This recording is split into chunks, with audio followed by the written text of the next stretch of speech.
All right, you're back in the DFSR. It's an NBA podcast. It's Monday. It's January 30th. I am Doug Norrie, fresh off the haircut. If you're watching on YouTube, a little bald action for you on this Monday. Obviously, the owner and operator of DFSR.com, daily fantasy sports rankings.com. We've been in the business for as long as really any other operator out there, and you can get a free 7-day trial to the projection system that's going to power all of our lineups for FanDuel, DraftKings, power all of our bets for FanDuel, DraftKings, wherever you are getting in your DFS or betting action. You can go to DFSR.com, grab a 7-day free trial. Got some member-only chat, too. There's always an expert in there answering your questions. Join the community. Again, there's one of the reasons, many reasons, we're among the longest-running outfits in the DFS and betting industry. This is a great product. Stand by it. Love it. And you will love it, too. DFSR.com will get you started. 8 games in the NBA today. A ton to wade through. Going to work really hard to not just start what's going to seem like everyday complaint about teams that just rest all of their superstars, and you have to try to figure out a brand new team sort of on like a nightly basis. This has been an ongoing theme of the NBA this season that is not going to stop anytime soon, but I am going to try to stop complaining about it because that is just the reality of the situation. This is how the NBA wants to roll. This is how things are just set up. Teams are incentivized or disincentivized to do it or not do it, however you want to sort of phrase that. And it's definitely going to come into play on this slate, although, for every reason is different for all these teams. Excuse me. But, it just ends up happening. Whatever the reasons are, it ends up sort of just happening as we go along. All right, let's start off with probably the biggest piece of injury news we're going to keep an eye on heading into this slate, and that's the status of Luka Doncic and whether he's going to come back from the sprained ankle to face off against Detroit. There's a lot of reasons. I mean, the reasons for this one are kind of just obvious. Doncic is heliocentric, is the term that everyone gets throwing around for the style of play. That's just a nice term for he does every single thing for the team. And when he's on the court, you think about playing him like up and over 12,000 on different sites and, get worried about ever betting the unders on his points, rebounds, assists, whatever. And he gets to face off against a Detroit team that right now ranks 26th in terms of defense. I believe they play at a top 10 pace. Yeah, the 10th overall in terms of pace. So if Doncic plays and he has a full bill of health, you're like, hey, I wouldn't mind rolling Luka. A great matchup. He's awesome. Probably find some savings in other spots here for the slate. If he doesn't play, we're going to get a situation like we had the other night when the Mavericks faced off against the Jazz, where you were going to get just massive usage bumps and minutes bumps for some of these other guys. Dinwiddie played 42 minutes, took a whopping 23 shots, finished with 35, 8, and 4. He would obviously be a lock and load play, no doubt about it. You'd think pretty hard about the overs, although right now on books, they're not posted just because everyone's waiting for the Doncic news. So those probably won't be posted until, if and when we get Luka news leading into lock. Dorian Finney-Smith played 41 minutes. He's the kind of guy that needs all 41 in order to hit value, though he did get up 9 shots, the rebounds. The sneaky thing about Doncic is not so much that's just like the points and the assist. Everyone gets a boost with. Everyone gets a rebounding boost as well. I mean, Luka obviously just does everything. So Finney-Smith, if he's going to play minutes over 40, you're fine rolling him, even in the 5,000 range. One guy that's sort of disappointed the other night when the Mavericks played was Tim Hardaway Jr. He only took 12 shots. I was actually pretty surprised by this. 12 shots, finished with just 31 minutes and 10 points. Massive disappointment on his number. One would have thought he was going to run like high 30s minutes here, maybe take 15 shots, 16 shots. The 12 shots were the second most on the team, but we had a usage number much higher than this. I 15, 16 shots for Hardaway seemed like the case.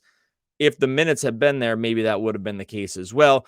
Josh Green plays 38 minutes. I think you feel okay playing him at his prices too. If Luka's out, he's 4,500 on FanDuel. I think you're not thinking about that too much. 3,800 on DraftKings. You're not thinking about that as much as either. So this is the situation. Oh, final guy is Dwight Powell. He was another one that I thought I had him, or excuse me, didn't probably, had him minutes projected in the mid-30s. He only ended up playing 23 minutes. It wasn't foul trouble. They ran Reggie Bullock a ton off the bench. played DFS at sort of like a small ball 5 for a lot of the game. So I'm still thinking that 30 minutes feels like the correct number for Powell here, especially against a weak defensive Detroit team.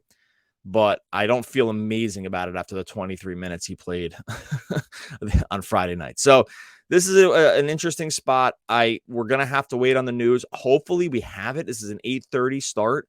7 o'clock is first game between Philly and Magic. So 90 minutes after. If it's like testing it in warm-up situation with Luka, we could be in for a rough time here. So we're gonna have to wait to see how it goes. I think you can probably at least fade the Philly and Orlando game to start and then see where it is. And then look, then at that point, if you're just into the betting piece, just wait for these lines to post on some of the over-unders and see where you want to get. I think you're probably going to get decent numbers on THJ. You might get a good number on Powell because of what happened last game. So I think there's going to be some value spots here. I think we're just going to have to end up waiting to see what it happens and just to see if Luka's back. It's just like, look, a guy like Luka, play or not play, it's like swings an entire slate of games. Speaking of swinging entire slate of games, LeBron James and Anthony Davis are going to sit this game out. This is one of those situations I talked about at the beginning where we're now going to try to figure out what's going to happen with this Laker team that goes in and plays Brooklyn at 9-point underdogs. Game has a huge total of 233.5. Like I said, the Nets are in -9. What they do with the starting lineup, the Lakers, remains to be seen. The conventional wisdom would say it's Patrick Beverley, Dennis Schroeder, Troy Brown Jr., Thomas Bryant at the 5, and then at the power forward spot, look, they just brought in Rui Hachimura. He came in and played some minutes the other night. He played 24 minutes, took 8 shots. That was with LeBron and AD both in the mix. We probably get a Roy start here. I see it projected at JTA, Juan Toscano Anderson in some spots. I actually don't think that will be the case, but they have started him in the past, but that was without Hachimura. Now, do they want to keep Hachimura on the bench as like a, just sort of a sizzle and cook kind of guy? Is a 7th man with Russ? Maybe. I'm not really sure about this. The good news is I think we'll have the starting lineup well ahead of time. So I think like from that standpoint, we'll not like ahead of time, but like we'll have it prior to lock, like 7:30 start. I think that they'll end up posting that. If he starts here, I think you can be pretty aggressive on the minutes. I have him at 30 minutes right now, Rui Hachimura, and he's 4,100 on DraftKings. Gosh, even if he doesn't start, I think you feel pretty good about the 4,100. He's a usage guy. He wants to shoot. The rebounding's not great. The guy never passes. He's not that great of a basketball player. Like if your team wants to be like high upside good, but from a fantasy perspective, can he get it done on 26 minutes here at 4,100? Definitely. So this one, I think Roy probably ends up being chalk. If he starts, he's mega chalk on DraftKings at 4,000. Even at 5,300, like I said, I think you can be very aggressive with the minutes. I think that just this is why they brought him in here, was to just give a secondary scoring punch, just to give a little bit more size. He's not really he's kind of like a tweener forward, but anyway, I think that you can feel pretty good about this. In terms of guys like Schroeder and like Westbrook, this is a little trickier. Westbrook, they're not going to start. They have not done that. They want to keep him coming off the bench. He can get up there and play minutes, but it's always just going to be such a risk with when he comes off the bench, when you're thinking, 31, 32 minutes is the peak, right? Like, is it going to get so much higher than that? Like, he did get up to 40 minutes back on the 12th. He can do it, and he can definitely get there on the price. I just always get so worried about these bench situations because you just lop off the first few minutes of the game. And anytime you just take minutes off the table to start, it gets really, really hard. Everything has to break right for it to end up getting there in terms of where he goes. So that's the case here. I think, like I said, Hachimura, good to go. Probably Westbrook, maybe. Schroeder has been really pretty good without those guys on the court, though. A guy like Roy, like they do end up taking some usage away. So it's hard to get totally into the play. Other people have been higher on Schroeder than I have in the past at 6,800. I mean, if he gets to 37, 38 minutes, yeah, sure, I guess. I don't know. This one's close to me. I would think pretty hard at that, taking the unders on some of his lines, just because I think industry is going to be a little higher than I would be, just because I think there's context around not wanting, and there's just context around it not being as great of a situation for him now. But there's no lines posted on this one either. So we'll have to wait to see where some of those lines fall. But the Lakers situation, especially around the starters, is something we're going to want to keep an eye on going into this game. All right, other just sort of relevant fantasy guys that we're going to want to take a look at here. The Timberwolves are on the home and home against the Kings. We have a context for this. They just played the other night. The Timberwolves ended up winning 117-110. Kings just couldn't close down the stretch. They did have some issues trying to score. They made a little push late, but just couldn't get over the hump, missed a couple easy possessions that would have gotten them back into the game. But one thing we've seen that's been a good news piece from a fantasy standpoint is that where they hadn't wanted to do this earlier in the year, the Timberwolves have been much more willing to play D'Angelo Russell real minutes, like, real starter high-end minutes. Like, he's playing 36, 37, 38 minutes over the last few, let's say like 10 games. Is that even that much?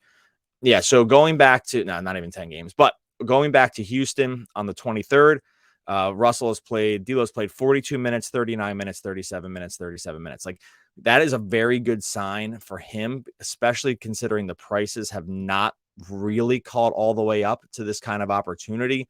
7,200 on FanDuel is definitely not caught up. I think you feel really, really good about that price. He was in the 7,000s range.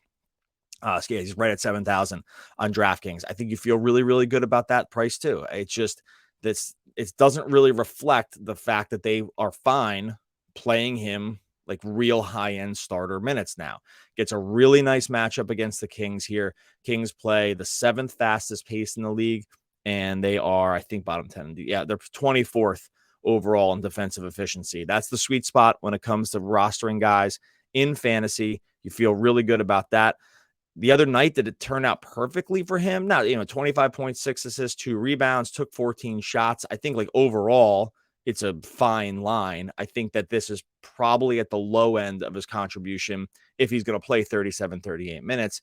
And I think pairing him with Edwards, like we did this the other night in cash, and it was actually pretty low owned and made it so that we were able to get there with our lineups.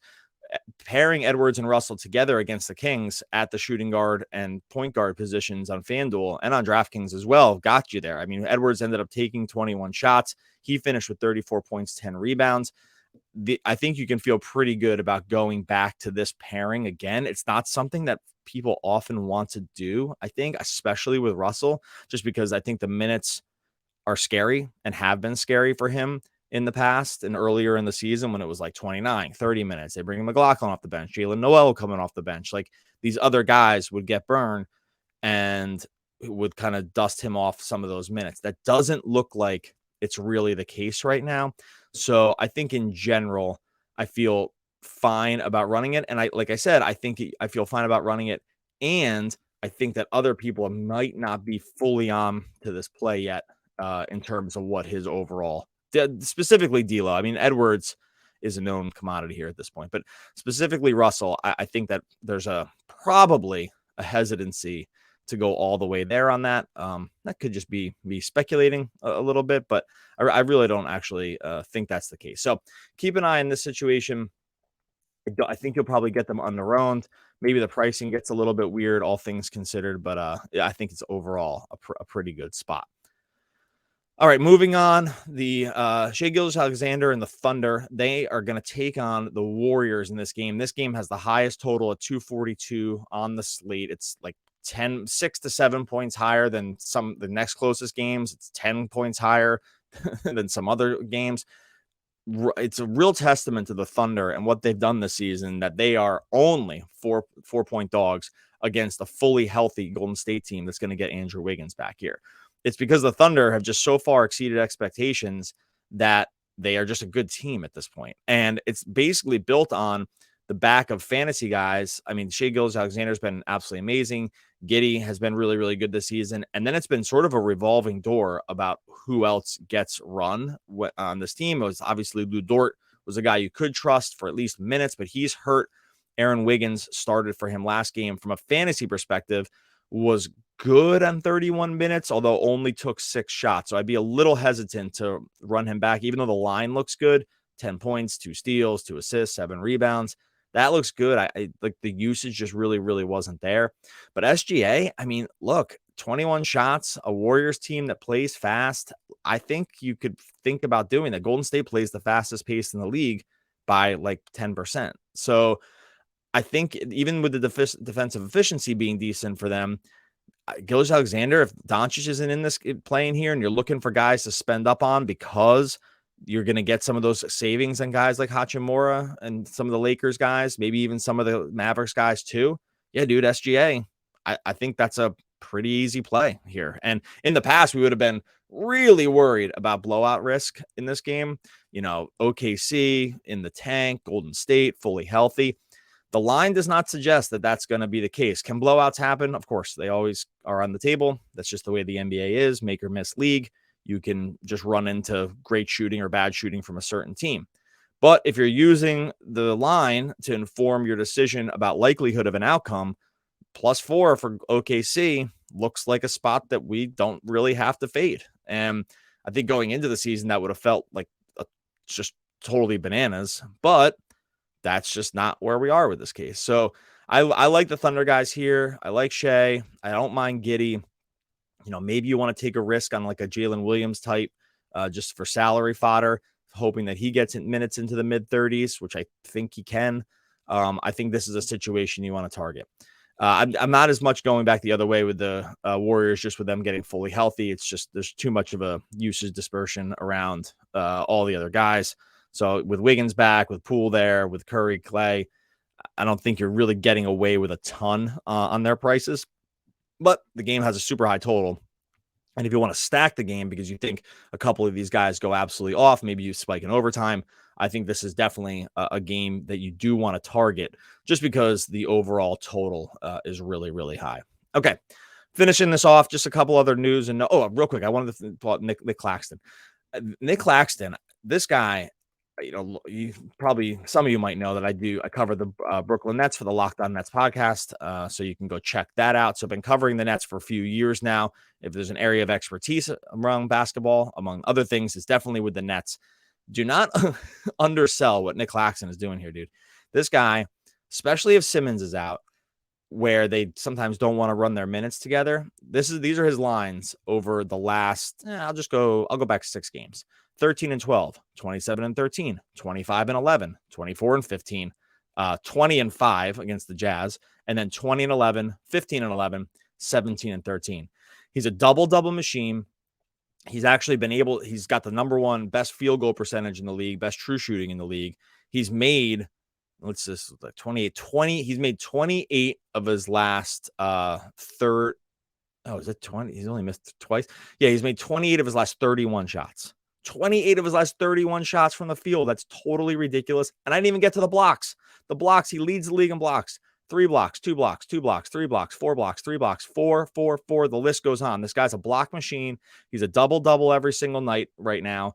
It's what the Nets have needed from him. He's become a star. Pricing is getting there on him at 84. Nic Claxton's at 8,400. It might be low. It might be low on Nic Claxton against this Laker team. So Claxton, a total star. The industry just coming around on this. Defensive player of the year. He's 2nd or 3rd in overall odds. The guy is he's a complete player. It's really crazy how this stuff can just happen. And it's not empty calories either. Like every year with DFS and fantasy, we get these empty calorie guys that just like think Gorgie Dang a few years ago, Mason Plumlee, like these guys that they can come in, they get a lot of run, they pile up stats. You never hear from them again. Claxton, definitely not the case when it comes to that. Okay, a few other things to keep an eye on. Josh Hart is questionable. I think that would matter a little bit for Nasir Little. Yusuf Nurkic is questionable. He did sit out the other night with Drew Eubanks getting the start. Probably not going to have that news ahead of lock, but something to keep an eye on in in Atlanta in the Portland game. Rudy Gobert is questionable for this game. He's questionable every single night, so I'm not really sure what is to be done with that. Embiid is questionable going into this. That will be a first game, so we'll have the news on it early. And so those are just some of the injury things to keep an eye on going in to Monday night's slate. Okay, we are going to get out of here. Appreciate everyone coming on board for the revamped and brand new podcast. Obviously, you're going to be running this the rest of the basketball season. Appreciate everyone that's jumped in. Grab a free trial of DFSR.com. I'll leave the link to that in the show notes.